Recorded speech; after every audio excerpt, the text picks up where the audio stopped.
Didn't hear it. No, lights on.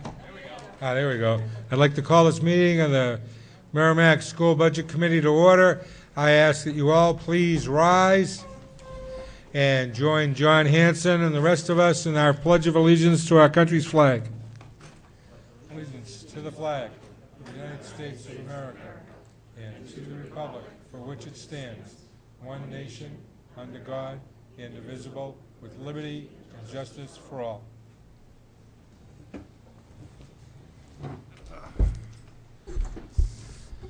Good evening, everybody, and welcome.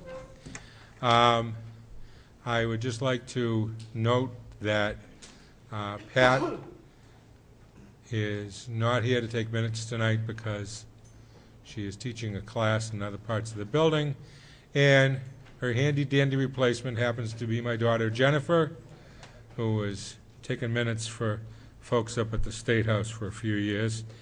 And welcome, Jennifer, and thank you for coming in and bailing us out. We're going to start with department budget reviews momentarily. I just got to get Carol on the phone, but while I'm doing that, if the elementary school folks want to come up to the table and get themselves situated, I would most appreciate it while I fudge with this thing.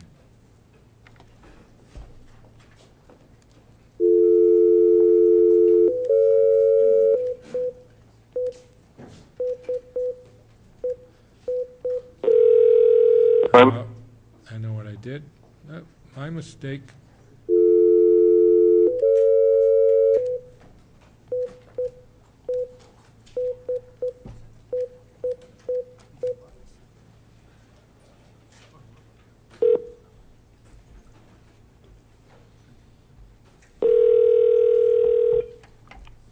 Hello. Hi, Carol. It's Stan. We're here. We're here at the Budget Committee meeting. We've got to go through that little legal requirement first of where are you? Satellite Beach, Florida. And is there anybody with you? Just Ginger. And Ginger is? My cat. Okay. Thank you much. Carol, we're starting off tonight with elementary schools, then we're going to upper, then middle, then high school. Jennifer is taking minutes and has recorded all that information. Okay, sounds good. Okay. With that, we're going to start with the elementary schools review. And I would like to welcome to this table all of the elementary school principals and assistants. And who did we finally decide is the spokesperson for all of you? Okay. If you would like to introduce everybody at your table, please. Thank you very much. Hello, Carol. Kimberly Yarlott, principal of Reeds Ferry School. Nick Kohler, assistant principal of Reeds Ferry School. Bridie Bellemare, principal of Thorntons Ferry School. Julie DeLuca, assistant principal of Thorntons Ferry School. And Emily Carter, principal of Mastercola Elementary School. And Michelle Romaine, assistant principal of Mastercola Elementary School. Welcome. Thank you. The liaisons for the elementary school were the team leader was Shelley Jacoby, who is excused tonight from the meeting. She is out in California on business. David Ilg and Chuck Mower. I have a quick email from Shelley that I will just read, and then we will go forth. And it says, "Good morning. I want to let you know that I am traveling this week and will not be able to make the budget meeting. Could you please take the lead on this for me? I believe that we're all aligned with," oops, wrong one. Forget it. I'm reading the wrong letter. I'm reading the letter for the middle school. I apologize. Elementary school budgets. She wants everybody to realize that in the furniture lines for the three schools, there's $10,180 for Reeds. $7,580 of that was deferred from the 2016 budget. There's $9,896 for Thorntons, and $7,296 was deferred from the 2016 budget. There's $7,349 for Mastrocola, of which $5,250 was deferred from the 2016 budget. Additionally, there is $1,400 in the operating budget for Mastrocola for the physical education program. And with that, I would like to ask, do you want to go forward with what you have, or would you like David and Chuck to give any comments they have first? I'm going to turn it over to David and Chuck at this time. Thank you. Okay, gentlemen.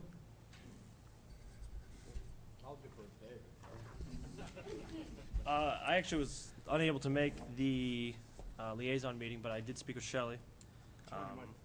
What's that? How close? This close? All right. So I spoke with her. You already mentioned the furniture, the PE program. There's a new math program in the schools. It's called Everyday Math. If you could speak a little bit more to that. I did some quick calculations, about $14,000 for the total program between the three schools. Does that sound right? I'm sorry. For what portion of that? The math program. The budget went up $6,000 at two of the schools and $2,000 at one school. Unless I looked at that It would wrong. have to reflect all three schools. Was it separated between the three schools? It was actually separated between K through 8. Okay. So what is the price for the math program then? I'm sorry. For each of the schools? Yep. I'm going to defer to Mark McLaughlin to answer this question. Sure. Thank you. No, that's okay. That's all right. Kim just said. So I just want to correct one thing. Everyday Math is our current program. We are piloting right now, starting in a few weeks. We're piloting new programs. Everyday Math is not among them. So I just wanted to clarify that. Oh, okay. Yep. The amount in the budget that we budgeted for is $100,000. That amount has been distributed among the 5 schools that will be adopting a program in the fall. So, and it's the amount that was allocated in each line was roughly proportional to the size of the school. What's going to end up happening when we make a final selection, we'll figure out the price, per building, and it will be some lines will be a little bit increased, some lines will be a little bit decreased, but the total will be no more than $100,000. Okay. So in the budget, it's about $6,000 more for Reeds Ferry, so that's what you've earmarked for Reeds Ferry portion? Right. Okay. Right. Perfect. Okay. How's it going with the trialing? Well, so the pilot, we've just completed a very extensive review process to determine the 4 programs that would be piloted, and so that process is complete. And actually, this week and next week, we're in the process of receiving the pilot materials from each of the publishers, and so the schools will begin the actual pilot process in the classroom setting in about a week or 2. Excellent. Thanks. Yep. All set, Dave? Yeah. Chuck, do you have anything you want to add?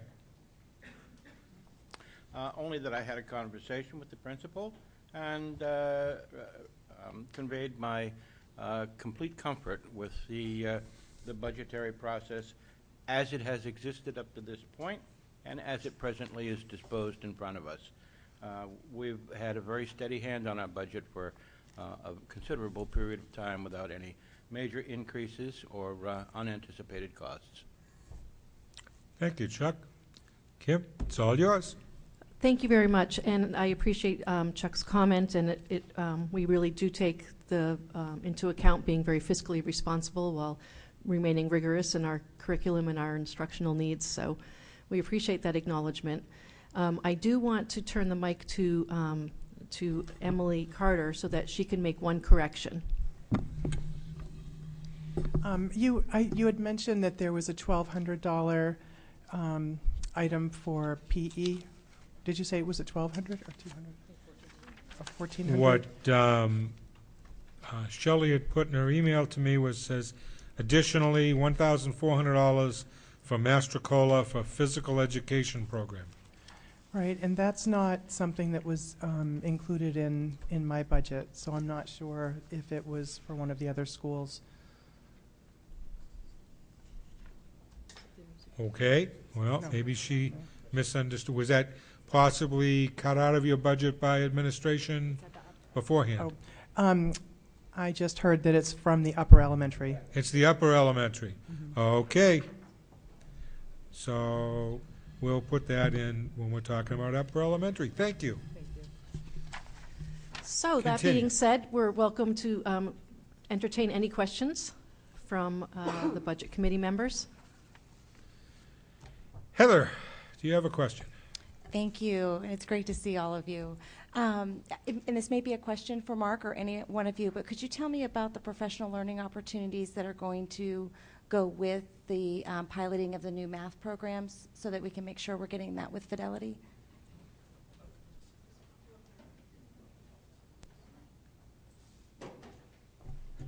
So each publisher has its own set of consultants that provide professional development. And as it happens tomorrow, we'll be having a professional development day for the teachers that will be piloting one of the programs. Next week, we'll be having support from consultants from 2 other publishers. And the fourth one has more of a, it's kind of a somewhat non-traditional in the sense of its publication. And so there'll be more of an online kind of support. And then each of the publishers has promised consultant support through the duration of the pilot run. After we make a selection, then there will be intensive support included in any material that we finally adopt throughout the summer, into the fall, and then throughout the course of next year. And that's embedded in the deal so that we'll strike with any of the publishers, whichever one we choose. Mm-hmm. Any other questions from Budget Committee members? If there's no one else there asking, I have a couple. Go ahead, Carol. First one is on the pilot program for the math texts. And I'm wondering how that impacts the students if you're piloting several different programs, whether that engenders a lot of confusion as opposed to if the staff and administration, just kind of analyzed everything and decided which one they thought was best and went with one, whether that would be a more targeted approach or if there's a rationale why we do it the way we do. Thank you, Carol. This is Kimberly Yarlott. That's a very good question, and we've taken a lot of consideration into the impacts for when you go to look at different programs. And my response to you is that what we are doing is we're having a single teacher evaluate, more than a pilot, we're calling an evaluate a program, and we're looking really carefully at scope and sequence of skills so that wherever a particular classroom is at a point in time, the skills will automatically be addressed in the evaluating program, so that there is the purpose of having 2 for each teacher is so that a program isn't adopted without a teacher having the opportunity to compare it against another program. And each of these selected programs have gone through a very serious vetting process. And rather than just adopting one whereby each of these 4 programs have a lot of value, it's more prudent of us to really take into consideration multiple programs and while still maintaining the scope and sequence of all of the instruction. Okay, and then my follow-on to that is, since obviously the book publishers have an interest in selling their particular program, do they foot a substantial amount of the cost of the pilot program, hoping that we'll then buy it as our full program, or are we still stuck paying most of the cost of the pilot? Carol, this is Mark. There is no cost to the district for any pilot materials. Okay, that's good to know. All right, and then my other question, off on a different subject, is the furniture. Obviously, we're restoring the money that was lost because of the default budget.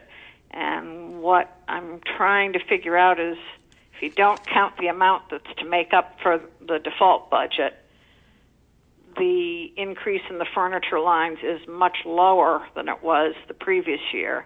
Is that due to actual decreased need in furniture replacement, not counting the stuff that we lost in the default, or is it just a budget saving measure?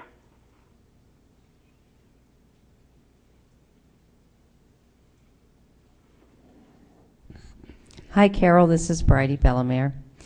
Hi. Hi, Ginger. I just also wanted to make sure that I'm clear about what you're asking. So, are you asking if the amount of furniture this year in the budget, as far as numbers of desks, chairs per building, was less than in previous years? And I guess that's one way of getting to what I was asking. In other words, the amount that was budgeted last year, and we didn't fund it because we ended up with a default budget. So if I look at that per school, the furniture replacement line last year that we lost was larger than the incremental part we're adding this year, if you don't count the amount that we're making up that we lost last year, if that makes sense. I know that's convoluted. Well, I think I understand what you're asking, and I believe that I just want to be accurate of the numbers that you're looking at. 50 chairs and desks, or was it 25? Because I know in our attempt to kind of, as Kim indicated, be fiscally responsible, that we scaled back to the purchase of 25 and 25. So All that right, might be why the number is I'm not less. looking at it in items, I'm looking at it in dollars, but I think we're looking at the same thing. Okay. So, and also the cost this year of the items individually has increased. So that's why I'm trying to understand, if you're saying last year was larger, it would be due to the purchase of double sets instead of single sets. Okay. All right, I think that answers what I'm looking for. Thank you. Is there something else you want to? Okay, Matt's up talking to the principals, Carol. I think she's looking at the year pre. Okay. Yeah, that's why I was trying to ask. Yeah. Do you want to speak to that piece? Yeah. Hi, Carol. It's Matt. How you doing? Hi, fine. Yeah. Okay. What I think you're talking about is the 15-16 expended versus 17-18 proposed, and you see that it's more because there wasn't anything budgeted No. in 16-17 that was cut. Right. What I'm talking about is the stuff that was cut, and we're putting it back in this year's budget. Yeah. So if you looked per school at how much was cut last year, and you compare that to how much we're putting in this year, normally I would expect to see this year's line item to be roughly double what last year's was that got cut, because it was last year's and then this year's. Okay. So And instead I'm seeing like 150% of what was cut as opposed to 200%. So I'm wondering whether that was just to, keep the budget lower, and are we adequately meeting the needs for the furniture replacement? okay. Carol, I think, excuse me, Matt, I think as they had just said, they were trying to be prudent with their requests, and also the price of the replacement furniture has gone up, so they didn't want to go and shoot for the moon. They wanted to do Right. something that was reasonable. And Right. I just want to make sure that we're not falling behind furniture to the point where we find ourselves in really dire strait, like we did at one point, where we- the furniture was like falling apart. Yeah, if I can just elaborate a little bit more. What you're looking at with the 50 desks and the 50 chairs at, let's say, Thornton's Ferry, that's what was, that's two, which is for 17-18. That was budgeted in 16-17 50/50, right? So that was the exact same amount that was budgeted in 16-17 that was cut. So we're not making up for lost time, we've just deferred this because of the default budget. So if we had a plan, Okay. and the plan would be I got last you. year, we didn't complete that portion of the plan. Okay, so the increase in the dollars is only because of inflation. It's not that we're also Doubling adding up. any furniture over and above what we didn't add last year. That's correct. Yeah. Okay, now I understand. Thank you. All set, Carol? Yep.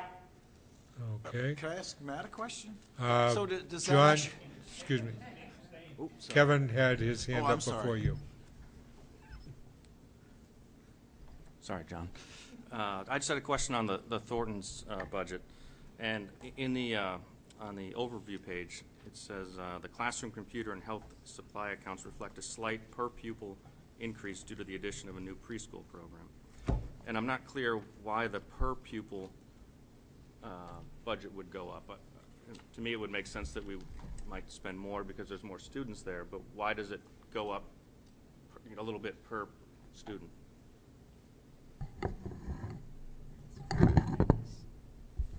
So all of the supply accounts are based per pupil. That's just the standardization of those accounts. So in the ones at Thornton's Ferry, it's the addition of preschool. This is our first year with preschool, and those are the only accounts that were impacted. Okay, but the way I read it, and maybe I'm misreading it, it sounds like the amount per student across the whole school goes from, $2 to $2.10 or something. Am I No, reading that right? the per student cost remains the same, but the Okay, the so- final line item increases with the roll-in of the additional, for us, about 45 students across Okay, the that makes the complete program. sense. That's just not how Okay. I read your sentence. Okay, Okay. thank you. You're welcome. Okay, John, now it's your turn. Yeah, thanks. Matt, this has to do what you last commented on. Relative to the deferral of furniture budgets, and then I guess what you're saying is last year furniture got deferred. This year we put it back on the table, but to get the same amount of furniture cost us more than it would have the year before. Yeah, that is correct. Really? Okay. Yeah. Thank you. Any other questions for elementary school? Heather? Just a quick, the communication or the community relations line that's in each of the budgets, what actually goes into that? It's just a curiosity question. What goes into that? Is it mailings? But that would be postage, right? So what that's utilized for might look a little bit different in each of the schools. At Thornton's, we utilize that for like our annual bus driver breakfast to show appreciation for what they do. So it's anything that kind of gives back into the community for contributions that way. Some of our parent volunteers, we try to utilize the funds there to show support for them. And the activities, like I said, might vary across the district. So I don't know if the other schools have different examples. We use the funds as Bridie had shared, but we also use it for the Blue Ribbon and the Gold Circle, which is the Partners in Education that we celebrate every year with the volunteer hours. And then also we also put on volunteer coffees as well as bus driver coffees and appreciation for them. Very similar at Reed's Ferry School. We also do the gold ribbon and the blue ribbon and gold circle awards. We have a parent faculty recognition at the end of the year to recognize our PFA. And similarly, just anytime we're interacting with the public, the community, whereby we might want to do a thank you by having a coffee at the school. Well, thank you very much. And with all your responsibilities, I really appreciate the fact that you give back and say thank you to your community. That's wonderful. I had a little birdie tell me that one of you folks just received an award of some kind. Would you like to tell us about it? Thank you very much. Yes, I am quite delighted and honored to have been named Principal of Elementary School Principal of the Year for this year.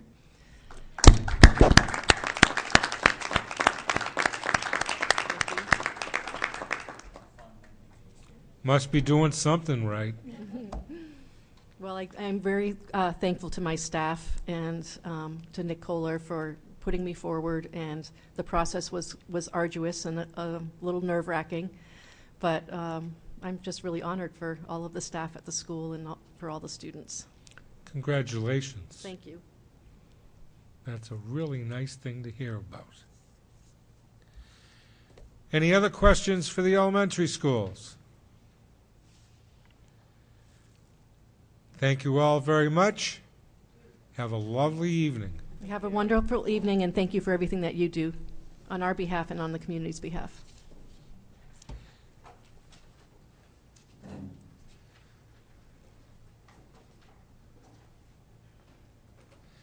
Next up is the upper elementary school.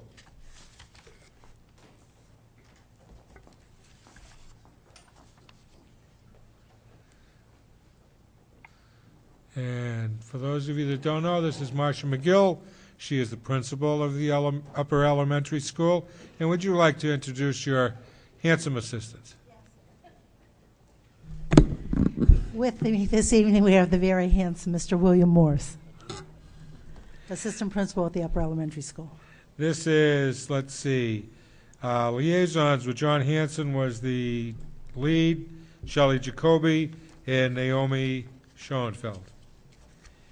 And I guess now it's where I'm supposed to, you're going to talk about at some point in time the $1,400 for phys ed.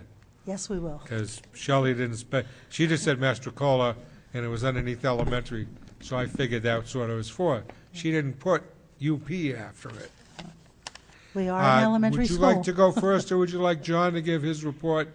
We'll defer to Mr. Hanson, please. Okay. Yeah, right. Yeah.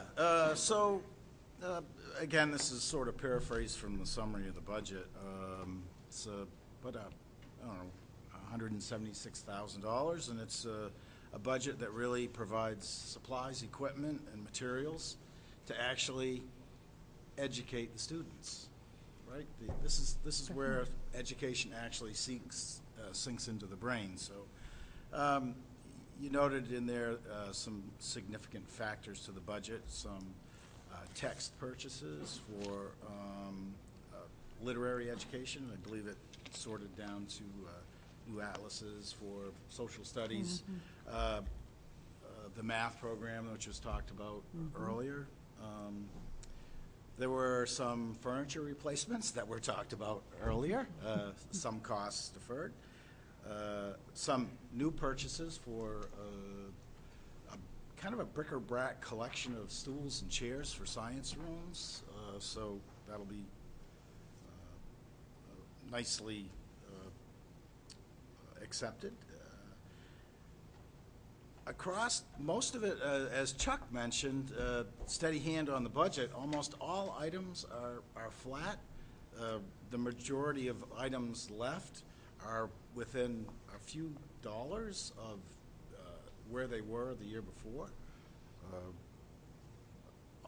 A significant amount of them even lower, and some higher as well. The notables were the purchases of the math text, which we talked about. Social studies had a new atlas, so the fifth graders will get the latest and greatest of what's happening in the world.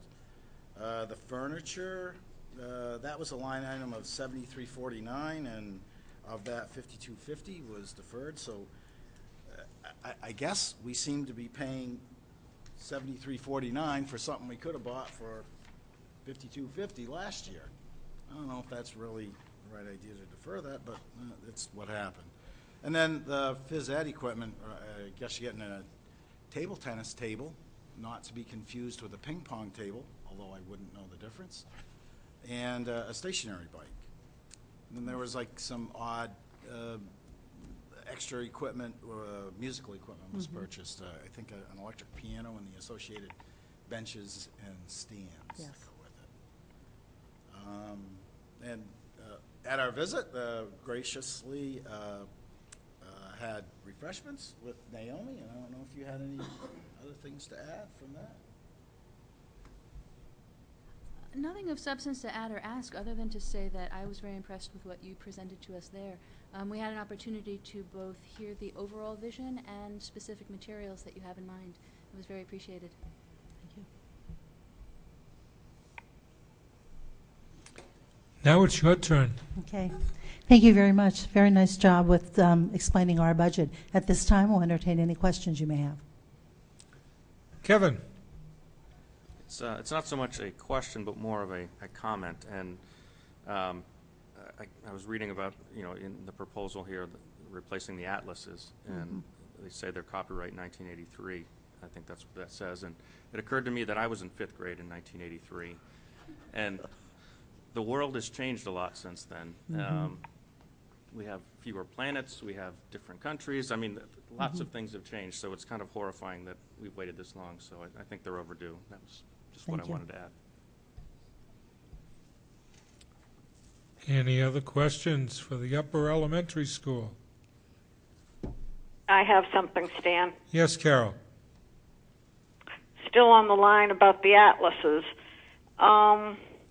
Is there any possibility that the atlases, like the new ones we're getting, are replacing some, and then can those filter down to lower grades rather than being totally discarded? Do they have some value at some grade level? We'd be happy to talk with the elementary school to see if they could be of use to them in some way. That's a good use of materials. I know there's a fair amount of difference over the years, but I didn't know if, you're getting into lower grade levels, if, maybe the level of detail isn't as important, and if they might have some value rather than us just tossing them. So it's just a thought. I don't know if it's practical or not. I think we'd have to preview them to see if that would be appropriate, if a part of their curriculum would be able to be satisfied with something there, but the age of them might be such that we would not be able to do that. Yeah. No, I'm not trying to hold you to a promise to do anything. I just was throwing out the thought in case it made sense. All set, Carol? Yep. How's the old building holding up? Our building is great, Mr. Heinrich. We think older buildings have character. I've spent 32 years in that building. It's very dear to my heart. Well, that's good to know. Any other questions or comments for the elementary school? Heather? I'm an absolute supporter of our local police department, of course. But can you tell me about the traffic? Is that just to make sure that things are moving smoothly, and is that an everyday? No, we use that typically 2 times a year. One would be with our arts festival in the spring. Okay. We have such a large volume of parents that come in, and with the church there, with something that might be happening at the elementary school, we just feel that it's important to keep, Babusick Lake Road clear and keeping cars moving in and out. Then we also use them again when it comes to our Jaguar Jamboree, which is our field day. Because we're all over the field and the building, we just want to keep the children in the space secure. So having a detail there and walking around invisible, we think is really important. Great. I appreciate you keeping our children safe. I have one more question, Stan, Keep if I going. may. So I'm on page 3 of your section, and it's on the field trips, which are wonderful. And maybe this is an obvious answer that I'm just not seeing because I'm not a mathematician, I should say that. But we have 2 field trips happening in the social studies for the $9,000, and then just the one for the Boston. Why is Boston so much cheaper? Well, we really have, believe it or not, we have 2 activities that happen to support the curriculum in 6th grade. Yep. One is one that goes out and goes to Boston, and that's the 5th grade. The other one in 6th grade is Project Safeguard, and we now do that in-house and on-site. So parents come to us, we bring in speakers, we have a line item to support that, but we don't have to transport students any longer because we do it in our building. But when you go to Enterprise City in Dover and the Independence Museum, plus the offset of the cost of Enterprise City, that's also in that social studies field trip line. That's what I was wondering. Is that more expensive than the trip to Boston because Yes, of it is. the amount of time that the children spend there, right? Mhm. Yep. Great. Thank you. Anybody else? Keep up the good work, and thank you.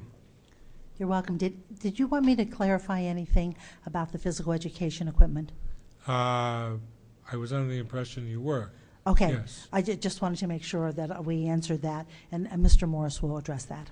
Okay. If so, the $1,400 amount is for $400 towards a ping pong table, tabletop table. We have 6 of them, and our goal is to get to 12. And so with that idea that a full class could be using them. And then the additional $1,000 is for a stationary bike that the physical education program would have. It would be it would be housed in the gym, and it would be available for students who may need some adaptability for their PE, right? Whether it's mobility issues or behavioral issues, but it would just help us to further differentiate what's offered on a daily basis in PE. Okay. Have a lovely evening. Thank you.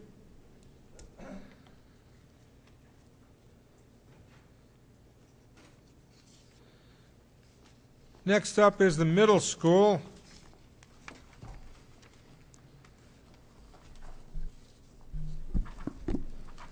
And I'd like to introduce Adam Carriger, and I hope I didn't destroy your last name too badly. Well done, Stan. It is the principal. And would you please introduce your lovely assistant? Yes, to my right is Shauna Demore, the assistant principal of the Merrimack Middle School. In the middle school liaison team was Shelley Jacoby was the lead, Kevin Bobbitt, Heather Gage, and Jordan. And the email I received from Heather, she believes that from Heather, right, from Shelley. I believe we're all aligned on the middle school budget requests, and there shouldn't be any surprises. So I guess she's very comfortable with what your budget is. Would you like Kevin and Heather and Jordan to do their thing first, or would you like to do yours? I would more than welcome them, just maybe reiterating a little bit from their experience. Okay. Which one of you would like to start? That'll be me, I guess, right? Okay, Jordan. You know, I think we had a good visit, and for the most part, everything is level funded. Give or take, $1 here or there. But I think one of the big things that we discussed was the addition of volleyball to the school. And do you want to comment on kind of? I know that we've got, looking at my notes here, a number of expenses that go along with that, including transportation, supplies, and officials. But do you want to comment kind of further on? Sure. So last year we deferred the establishment of a middle school volleyball team.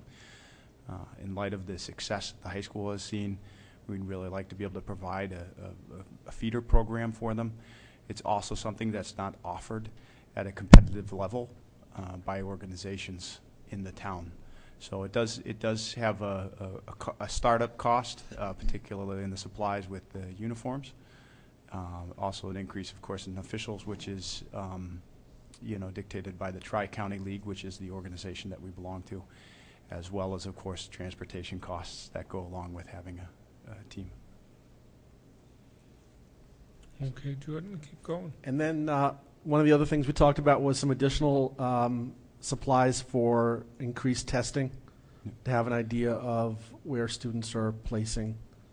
Do you want to comment? I mean, it's a small expense, but do you want to comment? Sure. There's an increase in our assessment account that relates directly to what I dubbed disposables, if you will. The different things that tend to wear out over the course of time, whether it be test booklets, different items that you use and basically use once and then it's done. But that information that we gather from those really help us to triangulate and allow us to really understand more fully where the students are at a given point in time.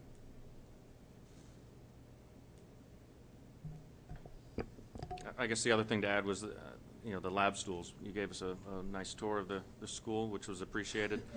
And there are some pretty old lab stools that have been welded and rewelded and perhaps rewelded. So it's probably time to get something that might be a little sturdier. Seems completely reasonable to the committee, I think, the subcommittee anyway. We also saw the laptop computer carts. I think you called them cows, if that's Call right. them cows. And we talked about them a little bit on Tuesday in the technology presentation, and they seemed like they were getting used, and they seemed pretty appropriate in my mind in terms of for that school, for that age group, move them around. Not everybody has a computer, but when the class needs them, everybody has a computer. So, correct. You have what, 2 of those? Is that what you said? We actually have 5 of those. 5 of them. Oh. So it's basically one is shared for 2 teams, so approximately 8 classrooms. There's one set that's available for those groups, for those students. And what does COWS stand for again? Computers on Wheels. Thank you. Yeah, it's Yep. good. Absolutely. We talked already Tuesday about, because obviously it's not in your budget for the school, but it affects the school. We talked about some of the paving repairs, and I think everyone did acknowledge that it's in pretty rough shape. It's time for a new sidewalk. Yeah, new sidewalk. So that came up on Tuesday, and then the only other thing I would ask is, how's your new roof? The new roof is wonderful. Does it feel like it's a better learning experience? Yes. It's beautiful. No leaks. 45 years. No leaks. 45-year warranty. So we've got another 44 years left on that warranty. Long time to go. So far, so good. Yeah, very good. Thank you. Heather, do you have anything to add? Any questions for the middle school? Carol, we'll start with you. Okay. Mine, oddly enough, revolves around the D.C. field trip. Now, if I understand it, we're still doing the same thing we've done for years, where that's mostly the cost absorbed by the students and their parents as opposed to the district. I assume, we're paying a little something because we have to provide chaperones, et cetera. I've always kind of, if I'm correct in that that's still the way it's being funded, I've always kind of had a philosophical problem with that, because I feel like some families can easily afford to send their students on that trip, and others it's a real burden. And I know that on a case-by-case basis, sometimes some funding can be obtained to help those students, but a lot of times people are self-conscious about even coming forward. So to have something be tied to the curriculum and at the same time expecting the parents to pay the cost, and it's not a small cost, it always has troubled me. And I guess I'd like to hear the other side of the story. Well, it is a cost that is covered by the students' parents, and it is a significant cost. Despite that, 80+% of the student population does end up going on that trip. We do sponsor a number of students. To be honest with you, it's one of those things where we've had parents come forward who want to pay for other students anonymously. We've had staff members. It's really an amazing thing to watch the community come together and try to provide for these kids that can't afford to go on this trip.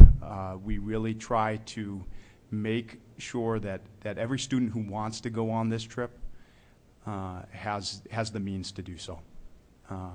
It's surely not perfect, Carol, to your point of some people probably do not want to come forward. But we really try to make it valuable. And then on the flip side, for the students who do remain in the state, we do put together a series of different pieces of programming that in some ways mirror what's going on at the DC trip. So the DC would be the national level. We try to do some mirroring of that at the local level.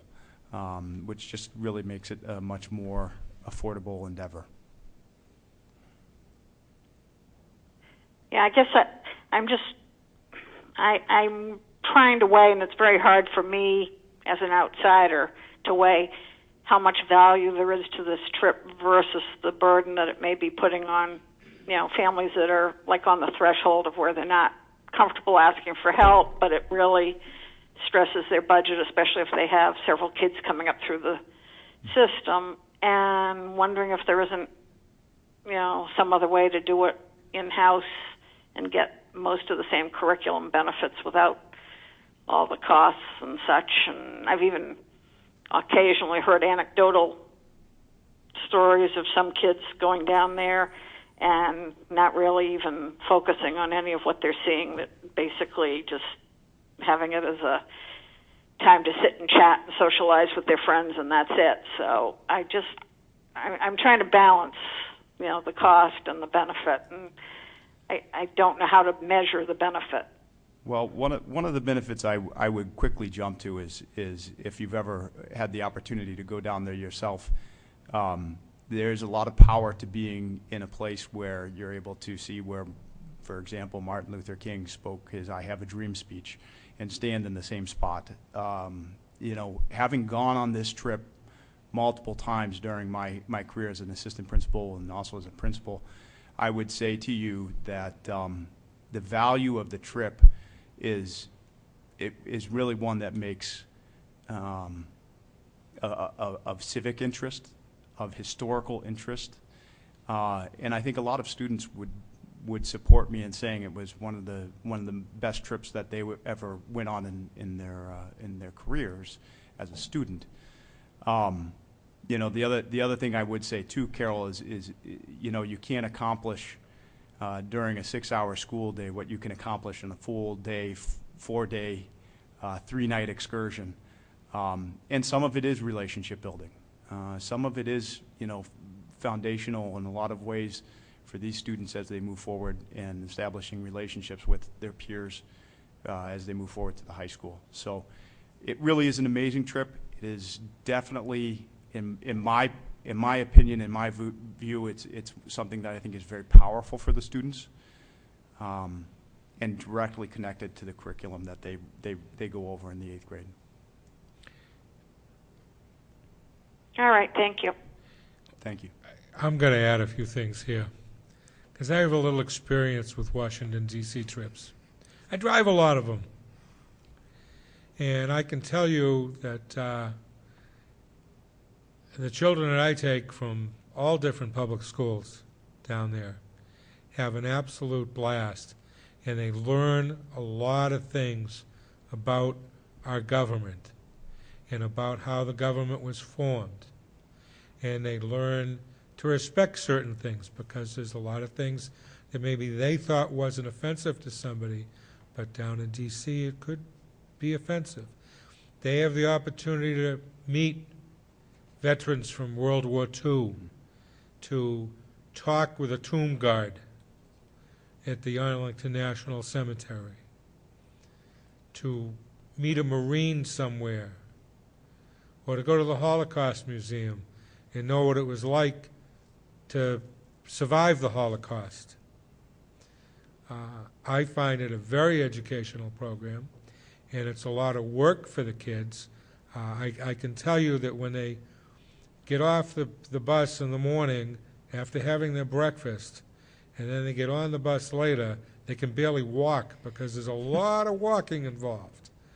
They could wear out a pair of sneakers. And the tour guides they have down there are excellent and with a lot of knowledge. And it's a well worth the trip. I realize it is expensive. What is your school paying this year? The current cost is $670 per student. That's not bad.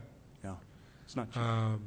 And that includes their meals, their room, their transportation. That's a pretty, if you look at it for 4 days, that's pretty good. And they get a little bit of free time, but not a whole heck of a lot. They're too tired. Sleep time. The best ride is on the ride home. They're all sleeping. But it's a very valuable experience. And when you get to see firsthand some of these different historical places, And this year, they've just opened up the African American Museum, which is a beautiful structure, and I'm looking forward to going into it at some point in time. Because when they built the foundation, they had to put the railroad car in the basement before they could build the rest of the building, because it was the only way they could get it in. And you also get to see the occasional presidential motorcade going by, blocking traffic. But I think it's a worthwhile experience. I would recommend it to anybody, and I would surely hope that is what you have done is if you've got somebody who can't afford it, that find the money somewhere, somehow, to let them go and enjoy this. Do we have any other questions or comments for the middle school? Chuck? If this is a curriculum-based field trip, do you have any assessment protocols in place to realize an extended learning opportunity in some summative way? So one of the things that, I mean, it is directly tied to the curriculum. A lot of the work that they do related to the government, they kind of do at the front side of the U.S. history course for obvious reasons, because that's when they actually are doing it. But there is a lot of what I would call pre-teaching that goes into it prior to even the weeks leading up to the trip, as well as kind of one could say, you know, assessing it afterwards, but assessing it in such a way that those who were involved in the local experience are also able to call on their experience and provide insight and understanding.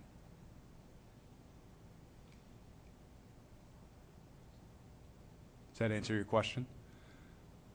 That answers the question. Is your mic on, Chuck?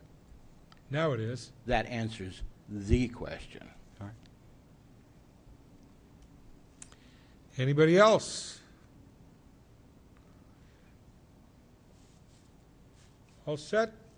Thank you very much. Thank you.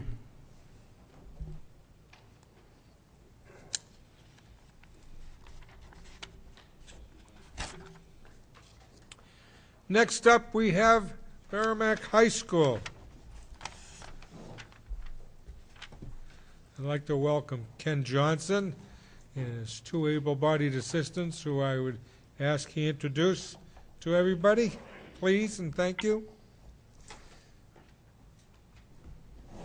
Well, thank you. I have the good fortune, as I said a couple of weeks ago, to work with what I would call two senior assistants. Mr. Zampieri and I have been working together for the past 18 years in the Merrimack School District, and for the past 15, this man to my left has been my assistant. And I'm also fortunate to have Peter Bergeron to my right, who's been my assistant for 12 years. And I think that's highly unusual in this state, and I consider myself, and hopefully the people of Merrimack consider themselves fortunate for the experience we bring to the table. I'd like to defer, if I could, my introduction to Jordan. He was able to make it out here the other day despite the weather. Yep. So Jordan, if you would. And he, by the way, the liaisons with Jordan was the lead, Heather Gage, David Ilg, and Chuck Mower. All right, so I need to say thank you for the tour and the information. And before we kind of dig into the budget items, a couple things that stood out to me that I wanted to mention, and I think it's important in this forum to mention them. One was I know you were very proud of some recognition from the AP board, national recognition, in fact. And correct me if I don't get this correct, but from what I understand, you guys have been recognized 6 out of the last 7 years for more students taking AP courses and exams, and also for more students scoring respective scores on That's those correct. exams. It's actually a national award. It's the National AP Award, Advanced Placement Courses. And as you articulated, it's for a school that offers more and more AP courses. More and more kids take those courses, and they continue to score high, 3, 4s, and 5s in those courses. I think one of the most significant things was, if I look at 2014-15, we had 181 students take the AP exams, and those kids scored exceptionally high, 3s, 4s, and 5s. Imagine that in 1 year, the 2015-16 year, we had 283 kids take our 20 AP courses, and they continued to score very high, thus the award. So it's one thing to develop the curriculum. It's another thing to have a gifted staff that can impart that curriculum, and I think it's especially complimentary to the parents of the community and our kids that they've embraced and performed well with that curriculum. Now, how many high schools got recognized? 9 in the state, and we are clearly the only ones who've received the award 6 of the 7 7 years. times. I think that's very impressive, so thank you for that. I also got a good sense of what you described as a student-centered environment, which I think is important. The quote that you left with me was, is this best for kids? And making decisions based on what's in the best interest of students in learning, not necessarily in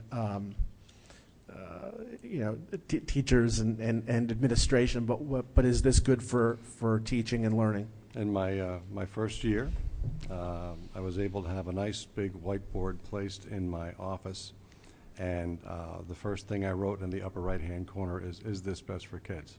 And one day, someone's going to be taking over this great seat, but they're going to be hard-pressed to erase it from that board because it's been up there for the past 15 years. It's our overriding philosophy at the school. Good. So we talked about continuous improvement. We talked about constantly looking at the curriculum and interdisciplinary courses, a lot of stuff we talked about. All right, so with regard to the budget, there's a number of things I'll hit here and kind of in no particular order, but we talked about some additional World Series texts for freshman curriculum, and that's, if you want to comment, to make sure that we're teaching them what they need to in their first year. Clearly you're a baseball guy, Jordan. It's the world history text, the world studies test. I'm a baseball guy too. But yeah, what we've done is we wanted to make sure, and we've done this adjustment over the last 3 years, we wanted to make sure that the kids had context for when they study U.S. history in their junior year. So we wanted to put in place a plan that ultimately had all kids take some form of world history or world studies in their freshman year. And we made that final adjustment this past year. So each and every freshman coming in will have a world studies, world histories background before they ever take U.S., thus the additional cost for those texts. Did I call it World Series? You did, but I loved it. Being an old baseball guy, I loved it. So Must have been you're a Cubs fan, right? We didn't take a break, that's why. Before We're all Cubs fans. Talked about some calculators and such for the math department, some science department, some new equipment there.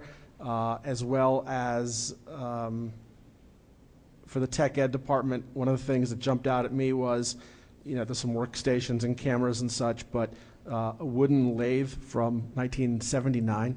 Actually, it was 1976. So we were teasing Andy. Andy Schneider's a school board member, graduated in 75, and we kind of teased him the other day and said that, well, you know what happens. Once you graduate, all the good stuff comes in. So yes, that lathe dates back all the way back to 1976. Yeah. So time to replace that. One of the things we spent some time talking about was, and I don't think people really understand that this goes on an ongoing basis, but is with regard to the athletic equipment, that it's not replaced every year, but at the same time, it's not just reused every year without taking some analysis as to what needs to be fixed, what needs to be trashed, what needs to be replaced. And one of the things that's in the budget is certified lacrosse helmets that are consistent with concussion protocols. So from our conversation, this was the kind of thing that was left up to the parents, and to make sure that the student athletes have helmets that are approved and adequate. That's something that we're going to supply to make sure that we can control. That's correct. Take responsibility it's a new for that. purchase, and I would project to you that I'm going to guess it's a trend. Yeah. I think you're going to see, with all the issues around concussions, I think you're going to see more and more sports, soccer, ultimately you see sometimes kids are wearing some headgear in soccer. I think we're not too far away from those things being mandatory in some of the sports that don't currently require them. But important for everyone to know that every year the equipment is sent away to a vendor. They analyze it, they clean it up, they replace what can be, they fix what can be fixed, and we replace what needs to be replaced. So there's an expense for that, but it does save us money in the long run. Correct. Beyond that, cafeteria table, some chairs. You know, I don't think anything out of line. I don't think I missed anything that was key here. No, I think that was a great summary. I think what we try to do, and I try to, you know, make sure that you know up front that most of the line items are either level funded or reduced, but if there is an increase of some significance, I try to put that on the front page to call direct attention to it. Jordan, you all set? Heather, would you like to add something? Thank you so much for the meeting the other day. I really appreciate it. I know the fine work that the school does. Three things really came out to me. One, protecting students and keeping, as far as priorities from hearing the three of you speak. So protecting students, keeping them safe. Ensuring you have a quality learning environment, meaning the materials, the equipment, furniture, those kinds of things. And also the climate is really important. And ensuring that you have high expectations for all of your students. So that really came out in the budgetary conversations, which I always think is sometimes of a hard connection to make sometimes, right? Because we still have to run the school. But what I'd really like for you to tell the entire group about, and maybe any or all three of you could talk about this, but if you could really talk about how the budget prioritizes how all students have the opportunity to learn, especially those that struggle the most. We tend to talk a lot of, and rightfully so, this is fine, about sports and the students that are doing really, really well. But I think this school also does some great things with students that struggle, and I'd really like for that to be told as well. Sure. I don't want to take monopoly over the microphone. Would either Rich or Pete like to address that first? Thank you, Ken. I think that's a bad choice. Yeah, I know. I appreciate that. Pardon the sick voice. One of our initiatives this year is an offshoot of our work that we've been doing throughout the district on response to instruction, RTI. We've implemented supports for all the freshman students. In the past, we might have had 4 levels from fundamentals up to honors classes.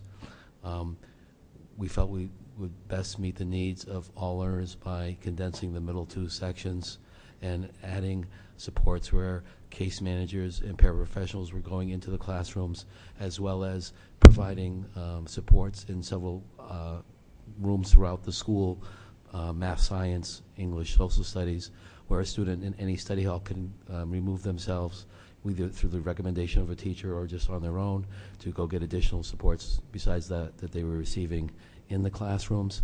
I don't have the data in front of me, I apologize, but it's been used very consistently throughout the year.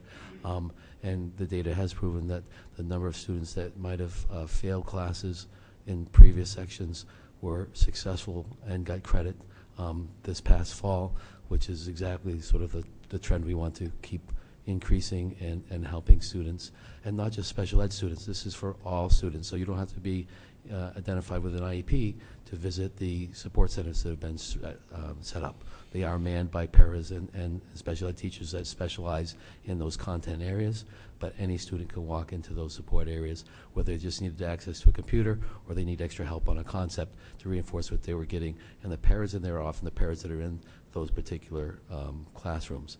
And we find that it's been a successful implementation of this program, and we hope to grow it each year throughout the high school into 10th grade, into 11th grade, and so on down the road. I would just like to add, and well articulated, Rich, I would like to add, we coupled what we call the comprehensive initiative also with expanding the summer school, which we now refer to as a summer institute, which affords, at least initially, struggling learners coming in from the 8th grade into what we call an 8.5 program, so they can actually earn a full credit before they even step into the high school formally in the fall. So there's a lot of initiatives that proved to be rather effective. You know, Jordan was kind enough to allude to the awards we received recently, but all of these things are in place for the benefit of kids. And then on February 13th, so a week from this coming Monday, we have an 8th grade pre-enrollment evening, and Mr. Johnson laid out the new program for this particular freshman class, and he'll speak, and guidance will go over the process for the incoming 8th graders, which I think is very important. And you know, we also talk about athletics and all the clubs and activities that we offer. So, you know, we obviously we feel it's very important, you know, during the day, but in the evening, in the after school, we have a very comprehensive athletic program and clubs and activities that we hope, you know, every student, you know, when I get up and speak, I always say that, you know, we want your children to be involved in an activity, you know, be it a sport or a club. So. Good. Nice.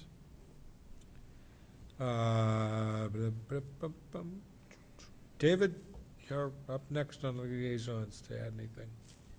Nothing to add, but thank you for your time and all that you guys do. Thank you. And Chuck, last but not least. It's a Goldilocks budget, Papa Bear.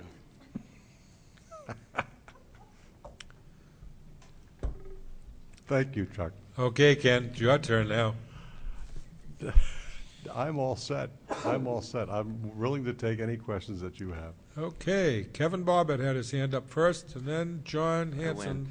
You didn't. Beat you again, John. Okay. So last year we spent a lot of time talking about football helmets. Yes. I remember multiple conversations, and I think the conversations were that you expected that there were going to be another dozen or so helmets that needed to be refurbished, something like that. I don't know. Each year, and I think Jordan did a better job of explaining it this year than I did last year, but each year when we send them out, there does come back, and you have to count on a percentage that they are going to deem unsafe beyond repair that you're going to have to purchase. Right. So I went to the first home football game this year, and it appears that we have brand new football helmets. Is that correct? Were those funded by the Booster Club, or are they just repainted, or are they? So you're right, they were repainted, which, you know, a lot of schools will do. They'll change their color schemes, which can be an expense, but that's not, the Booster Club does not pick that up. That would be the school. Okay. So that came out of the funds that we talked about last year. Yeah, and just for clarification purposes, because it was brought up before, we welcome the support of the Booster Clubs. But just to make clear that what the Booster Club does supply are enhancements to the things that we do. So we don't go to them and say, we need this. If we need it, we will budget for it. And if it's accepted by, you know, the board and the budget committee, then we'll go forward. If there seems to be a shortfall that they notice and they want to make offer, then we're certainly welcome to receive. Great. And the other part of the helmets we talked about last year, we did actually talk about lacrosse helmets, and was that something that was going to be supplied? So I was pleased to see those being proposed here. They're expensive, and I know that probably some parents are likely to use helmets perhaps longer than they should, because they do expire, they get worn out, they get cracked, whatever. So I think this is an important thing to ensure the students, you know, are safe. I imagine hockey would be next or something. Could be for a long, well, I shouldn't say for a long time, but when we did when we presented to the school board, I had made the comment that the state was looking at having the lacrosse helmet certified. So I would say you're right. I think down the line the hockey helmets would also be, you know, we would purchase them, and those would be sent out as well to be reconditioned. Okay, great, thanks. Carol, do you have anything? Yeah, I got a couple. Go ahead. Okay, one is the kids who go to other schools for technical courses. Can you give me the breakdown of how many slots we actually get versus how many more we have requests for but can't fulfill? Hi, Carol. It's Rich Zampieri. Hi. We had approximately 13 requests, well, in total at the 3 schools, Alvern North, Nashua North, and Nashua South, we had first year, because it's a 2-year program, juniors and seniors. So last year, this current year, we had 40 juniors apply for the various programs, and only 27 were accepted, and those are based on that school deciding how many of their own students they want to place first, and then any other sending schools, they distribute the remaining slots. There was one program that was offered, but then they decided not to run that at North. Does that give you an idea of, requests and acceptances? Yeah, this is one of those areas where there's no easy solution, but it bothers me a lot that the kids that apply for these programs usually are the kids that are not likely to go on to college, and so this is their best shot at something that will steer them towards a career, so I hate to see any of them being turned down. And I didn't know if there's any way we could get creative with this, perhaps something that we offer at our school that these other schools don't offer, and give them an incentive, something where we say, open up a few more slots for our kids and we'll let you send some kids here for, I don't know what it might be, maybe it's an AP course or whatever it is that they don't happen to offer, whether there's ever been a thought of some kind of a trade-off. It's interesting you say that, because in a recent meeting I had with fellow principals in southern New Hampshire, I can't say that there's necessarily been a trade-off, let's say, for tech programs in AP, but there have been schools that have not been as fortunate as we are in terms of offering AP, who have allowed students to come, let's say, from school A to school B to take the AP courses that are not being offered there. So that has been discussed. I will say, Carol, we can go through really a litany of the courses that each of the schools open. And if you don't mind, I might as well just say that. So, for example, at Nashua High North, they offer automotive technology, biotechnology, culinary arts, cosmetology, design and visual communication, hospitality, and hotel management. These are what we call CTE schools. We are not. We're a comprehensive high school. At Nashua High School South, they offer advanced precision machine technology, CAD, careers in education, computer networking, construction technology, electrical trades, health sciences, HVAC, engineering pathways, video production, and broadcasting. Finally, at North and South, they offer college accounting, financial services, and marketing. Intermittently over the course of the year, we still do try to reach out to some of those schools when some of our kids have need to see, for example, if someone, let's say at Alvern, dropped a course, is there an open slot? So we try to be as proactive as we can, but Rich pointed out pretty clearly, they fill in those slots first, and essentially we get what is left over. And then we try to compensate in our technology department for all the things we offer. We do offer courses where we ultimately turn kids away. We offer photography, we offer videography, we do offer woodworking, we offer all sorts of software programs, we offer automotive technology, we offer welding. So we do the best we can to meet the kids' needs with the resources we have and the resources that are afforded us by the surrounding schools. Yeah, and I appreciate all that you do in that regard. It's just, it troubles me that sometimes the kids that are least likely to go on to further education after high school really need this. And if there's anything creative we can do to incentivize these other schools to give us some more slots, I think I'd appreciate you giving it some thought anyway. Well, we certainly do, and I want you to know that in reality, many of those kids who do take those tech courses do go on for higher learning. So, and I don't want to come off inappropriately here, but often people, I think that because these kids go into these other courses, they have no desire to go on for higher learning. Actually, quite the contrary. Some of our greatest entrepreneurs come out of those programs. Many of them go on to, say, NCC, NHTI, MCC. We are bordering on 90% of the senior population, I've mentioned this before the board, who are pursuing higher education beyond high school, and that was also part of the incentive that led to us creating the comprehensive program, which combined both of what we called formerly standard courses with college prep taught at a college prep level. That came directly from data and from anecdotal evidence that we had when we would go out into the community and we would meet kids who were in some of these tech programs who say, you know, hey, Mr. J, you're going to be proud of me because not only did I get my diploma, but I'm taking 3 courses at NCC, and I'm working towards management. So it's often stereotypical, I think, to think that a lot of these kids don't pursue higher learning when the reality is more and more of them are. And again, and as you've acknowledged, Carol, we're doing the best we can to meet their needs.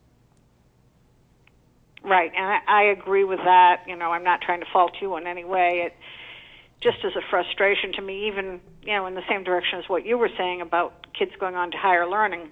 Kids that get these slots, that may motivate them to then want to go on to get an associate's degree or something, as opposed to if they're stuck in a more traditional curriculum, they may lose interest. And I know just anecdotally around town and such, you know, when I talk to tradespeople, electricians, plumbers, you name it, HVAC people, whatever, a lot of them are saying there just are not the young kids coming up that when they retire, they don't know who's going to fill those slots. And so it's, A, something that some of our kids may be missing out on, and something that someday the community may also find ourselves with a shortfall on. So it's kind of a double-ended need. Carol. But anyway, I'll go on to a different question. Okay, I think, Pete, did you want to say something, Did I understand correctly that there's no math texts being purchased for the high school this year? That is correct. We have not asked for any purchase of any new math texts. We are involved in the district initiative of evaluating the math programs, and then when the results of that evaluation are final, we will likely participate in potentially the texts being part of the program in future years, but that's to be determined by the end of the evaluation that you heard about earlier. Okay, I kind of thought that's what was happening, but what threw me a little bit is the pilot program is at the elementary and middle school level, if I understand it correctly.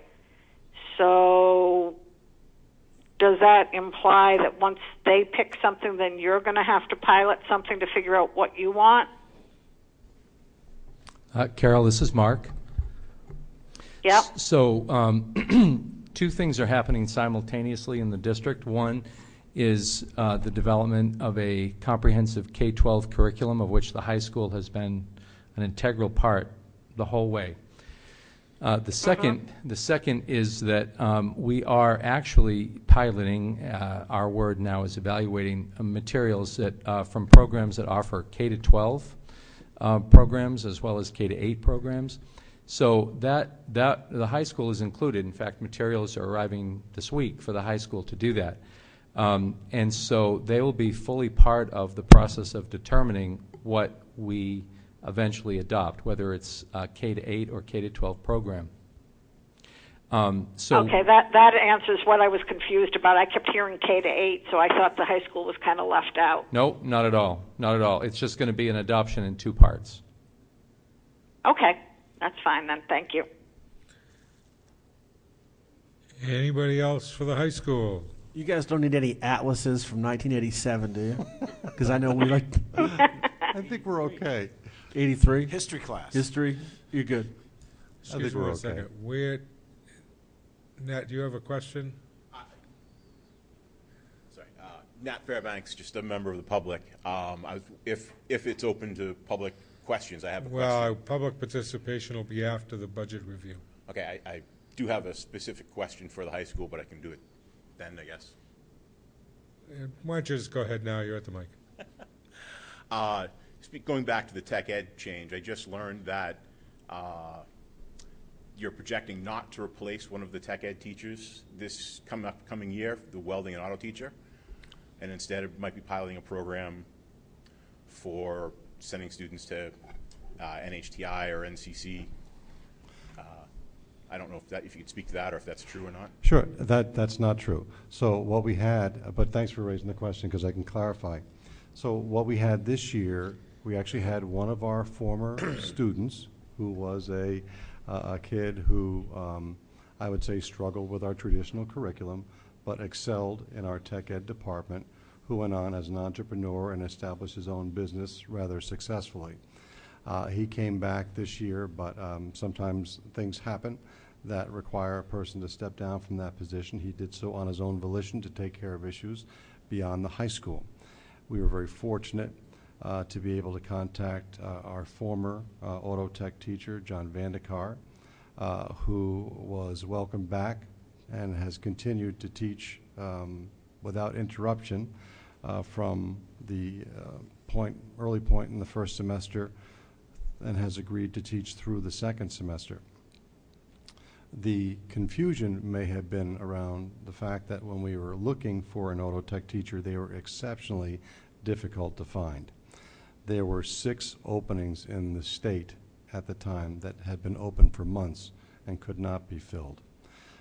We were able to secure John back to his old post. When we were doing our research, we reached out to places, as the man articulated, NHTI and all these other places, for assistance. And they were, coming back with ideas, but the salaries that were being paid to people in that position were about $50,000 to $60,000 and above, and it's just not something that a public school, quite frankly, could compete with. So we were fortunate to bring John Vandekar on board. Since that time, we've sent out, not knowing what John's plans are for 2017-18, we've blanketed the state informally, saying that there may be an opportunity or an opening in auto tech and welding at the high school. But contrary to what was suggested, we have every intent to continue with the auto program and welding program in 2007-18. But I do welcome the question. Certainly. Thank you, Nat. Any other questions for the high school? Yes, Kevin. So, isn't it Mr. Vandekar, right? He is a former teacher of the year, is he not? Actually, right? Mr. Vandekar was a 36, 37-year veteran of the Merrimack School District, and in his last year, the administration wrote a recommendation for him. He did receive that award. He was honored at the New Hampshire Speedway by, at the time, Governor Hassan and Senators Ayotte and Shaheen for his contribution to automotive education in the state. I just thought that was worth noting that our fill-in teacher is a pretty qualified teacher. They're pretty qualified, and I'll make sure that we make a CD of this so he can play it over and over again. I'm sure he'd like it. I imagine he would. Anybody else with any more questions for the high school? Stan, I don't have anything else for the high school, but would you hold on to Matt, please? Oh, don't worry. We're not adjourning yet. Don't worry. Thank you, gentlemen. Have a nice evening. Stan, thank you. We always look forward to coming to this evening, and we thank you for all your support for our initiatives and our budget. So thank you very much. And at this time, I would ask Matt and the other assistant superintendent and the superintendent if they have any other words of wisdom they would like to impart on the budget committee at this time. And I'll have Carol ask a question of Matt as we speak now. Go ahead, Carol. Yeah, I was wondering, Matt, if you had a chance to get an answer for me about my question about the total amount of money that we had to cut from the budget last year because of the default budget, and how many additional dollars that's costing us this year to supply the same equipment or services. Well, in rough numbers, there was around $800,000 that we had to cut from the operating budget, and There was probably, looking at the heat wheel is costing more than it had last year. That was one of the major cuts. Some of the other cuts were health insurance. We had a guaranteed maximum rate decrease. But we're talking probably around $25,000 more for the same thing, the majority. All right, so being that's approximately the inflationary cost that we're going to bear because we're doing it in this budget year and not last budget year. Right, of an $800,000 reduction. Yeah, correct. Okay, thank you. Yep. Matt or Marge or Mark, do you have anything else you'd like to add tonight? Okay. At this time, we will open up public participation. And seeing as how we don't have everybody out there disguised as blue seats, would our lone member of the public like to address any other questions? I got a feeling he doesn't. But I'll let him finish his conversation.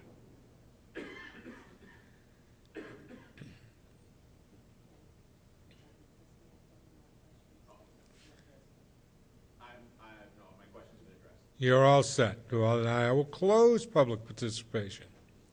And thank you for coming, Nat. We appreciate having somebody out in the audience.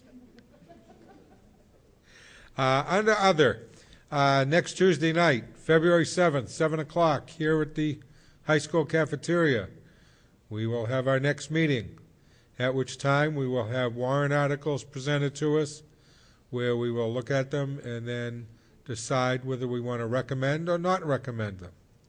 And please remember, you can't adjust the dollar amounts in the warrant articles. You can make suggestions on wording, but that's up to the school board and the superintendent if they want to change it.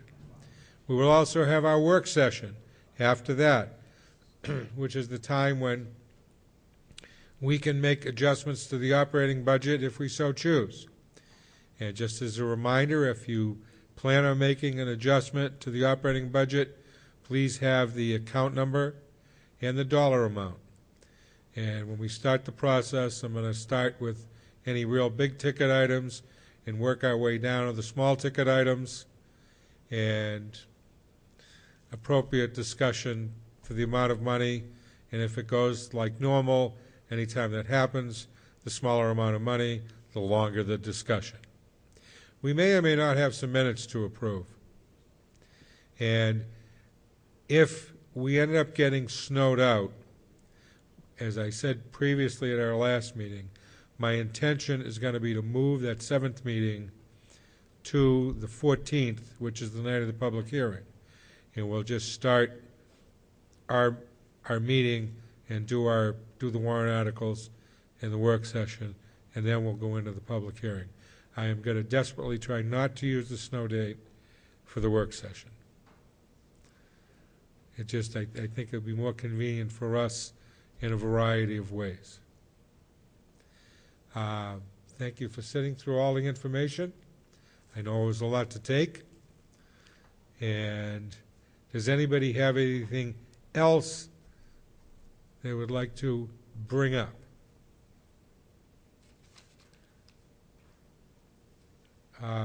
Yes, Mr. Mower. I'm curious that we might try to look out over the horizon and ask the administration if the change at the Department of Education signals any particular direction that we should be aware of or might be aware of or are aware of relative to how education will be administered from the state level. Well, it hasn't been a change yet, and it won't be voted on for 2 weeks. Just so you know. I think that we can anticipate. Yes, we can. Marge, do you want to chime in on it at all?